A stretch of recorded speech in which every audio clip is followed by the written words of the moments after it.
We have now two more of our strong sisters, Zainab and Maryam, who are going to talk about a particular story within the seerah of the Prophet ﷺ. I think they will explain to you in more detail, inshallah. But Surah Lahab, we need just the curtain to be pulled back, inshallah.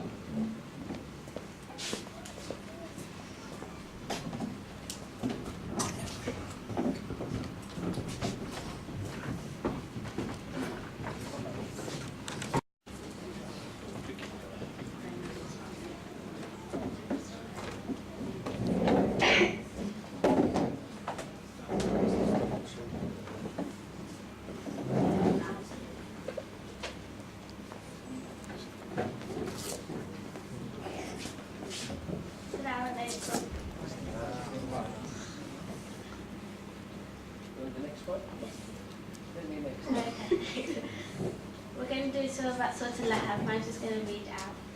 أعوذ بالله من الشيطان الرجيم بسم الله الرحمن الرحيم تبت يدا أبي لهب وتب ما أغنى عنه ماله وما كسب سيصلى نارا ذات لهب وامرأته حمالة الحطب في جيدها حبل من مسد. Surah Lahab. It means the flame. It was the 111th surah of the Qur'an, and it was one of the first revealed in Mecca. It's about Abu Lahab, who was the Prophet's uncle.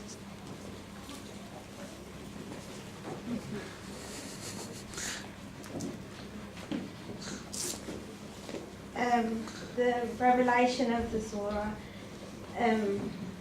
The Prophet went out to a valley of Al-Betha and he ascended the mountain.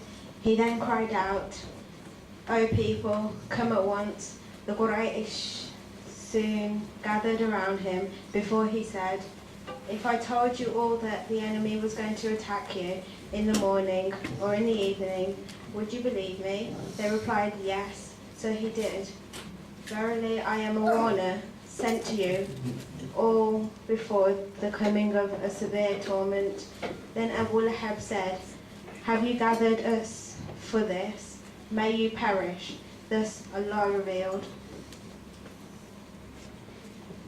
Tabbat yada Abi Lahabin wa tab. Perish the two hands of Abu Lahab, and perish he to the end of the surah. The first part is cursing Abu Lahab, and then the second part of the surah is kind of explaining what happened.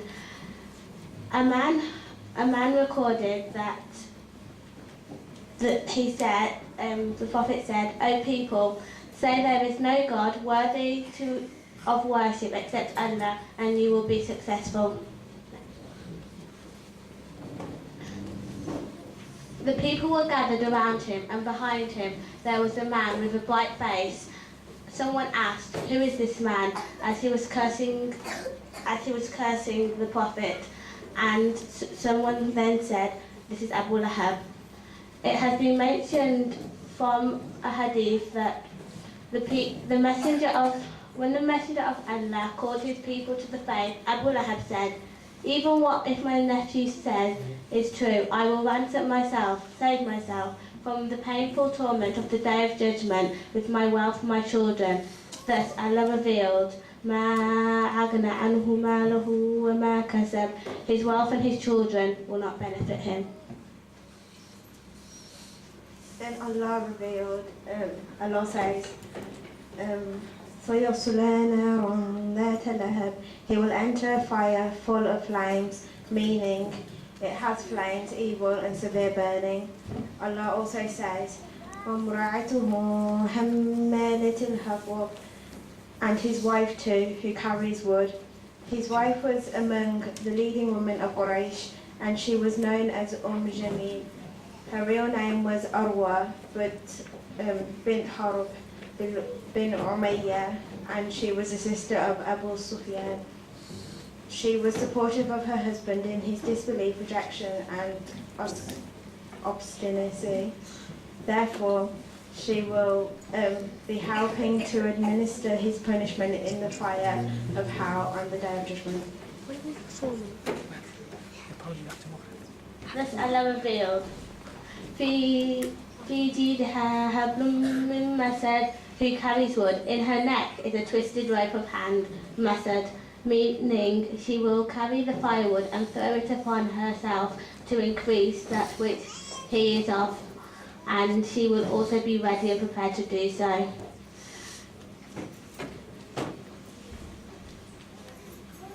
Thank you, Jazakallah khair.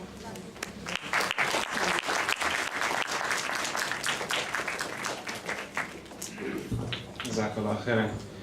It's amazing that this surah was actually revealed whilst Abu Lahab was alive. And one of the miracles of the Qur'an is that at any moment Abu Lahab could have come out and said, I've become Muslim, and would have invalidated the Qur'an. But he didn't do that, and this was because he was someone who, although was very close to the Prophet Muhammad ﷺ before his prophecy, turned against him. In fact, his two sons were about to marry the two daughters of the Prophet ﷺ, Utbah and Utaybah, and they divorced them because they were forced to by their father. But after Makkah became Muslim, the interesting thing is that Utbah and Utaybah actually became Muslim. And the Prophet ﷺ, there's a story where he grabbed both their arms and he stuck against the Kaaba and he said, "Oh Allah, guide them," and Umar was watching, said, as he was saying that, he saw the guidance enter their face. So maybe their father and mother, their end wasn't so good, but they, with time, came to Islam. And we ask Allah to make us people of guidance.